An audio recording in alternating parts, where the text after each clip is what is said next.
The Phoenix program, created by the CIA in 1967, was aimed at neutralizing through assassination, kidnapping, and torture the civilian infrastructure that supported the Viet Cong insurgency in South Vietnam. It was a terrifying final solution that violated the Geneva Conventions. The Phoenix program's civilian targets of assassination were Viet Cong tax collectors, supply officers, political cadre, local military officials, and suspected sympathizers. Faulty intelligence often led to the murder of innocent civilians. Rival Vietnamese would report their enemies as VC in order for U.S. troops to kill them.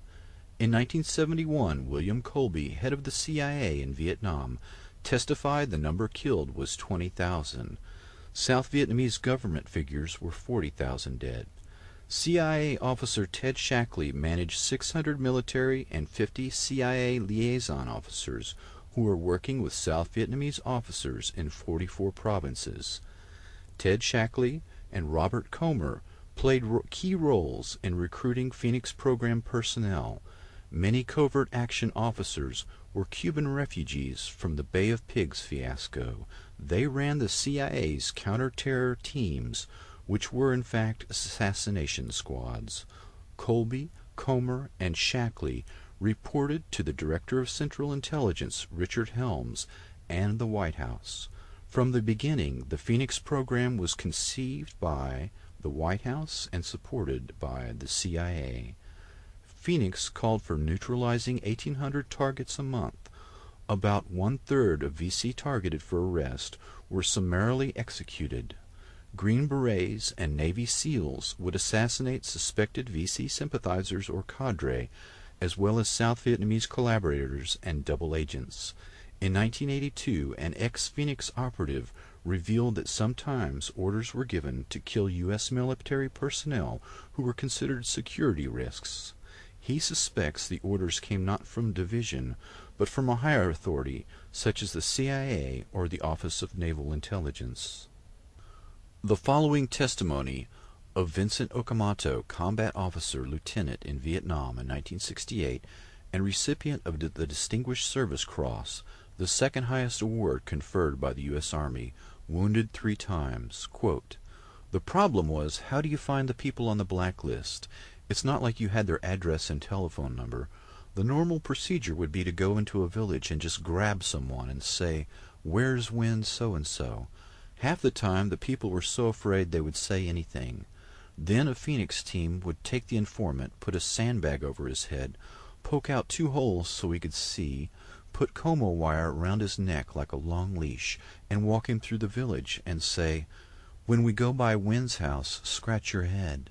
Then that night Phoenix would come back, knock on the door, and say, 'April Fool, motherfucker.' Whoever answered the door would get wasted. As far as they were concerned, whoever answered was a communist, including family members.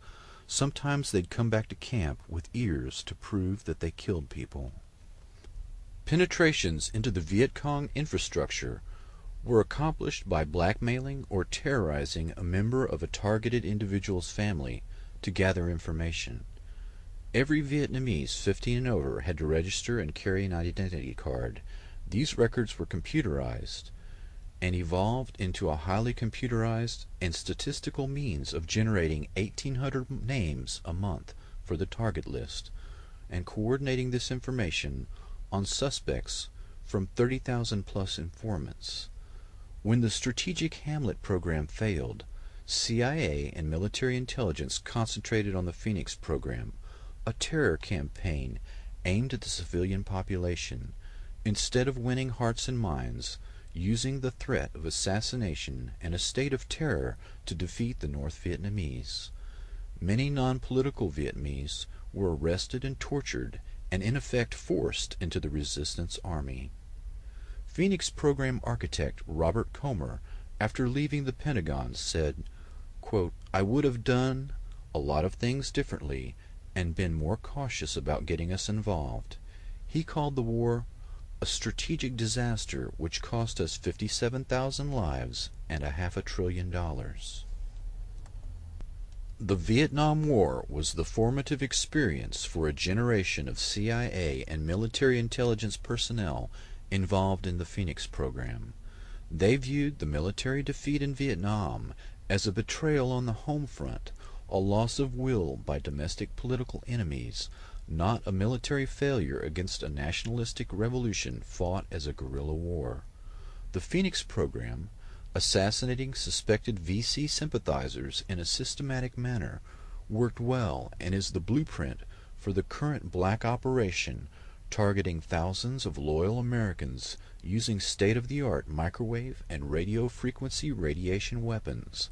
The motivation to suppress domestic dissidents and to assassinate loyal American opposition stems from the perception of dissent against the war as treason. This philosophy is stated very clearly in the Mind War paper written by NSA General Michael Aquino.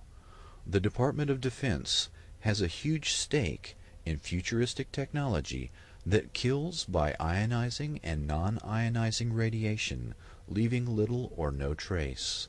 The indiscriminate killing of the Phoenix program continues on American soil.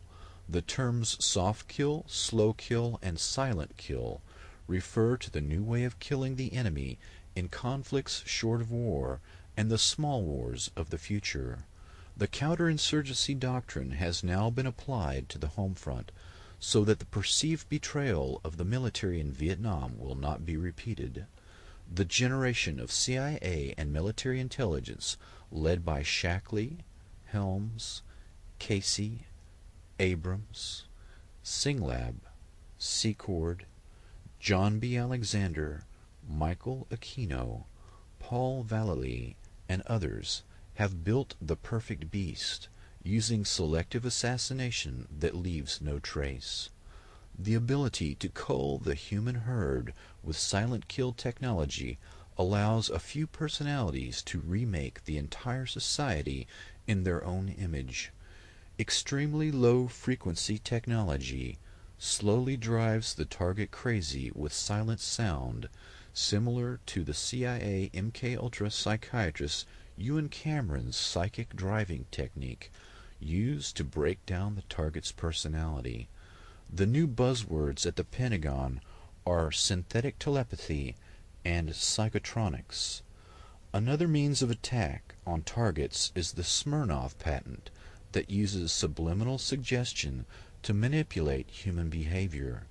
This patent was purchased by the remote viewing company Scitech Corporation. Military intelligence officers involved in developing these non-lethal weapons include Alexander, Aquino, Puthoff, and others, also control Scitech.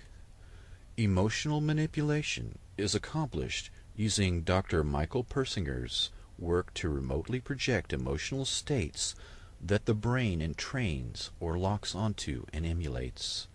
One can broadcast rage or fear at an individual target to manipulate and control them.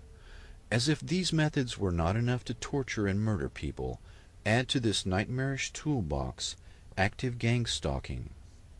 CIA-created cults and other cause-oriented groups are used to induce further trauma in the target by actively harassing them in public in a neutralization technique described in counterintelligence operations manuals that are aimed at enemy agents.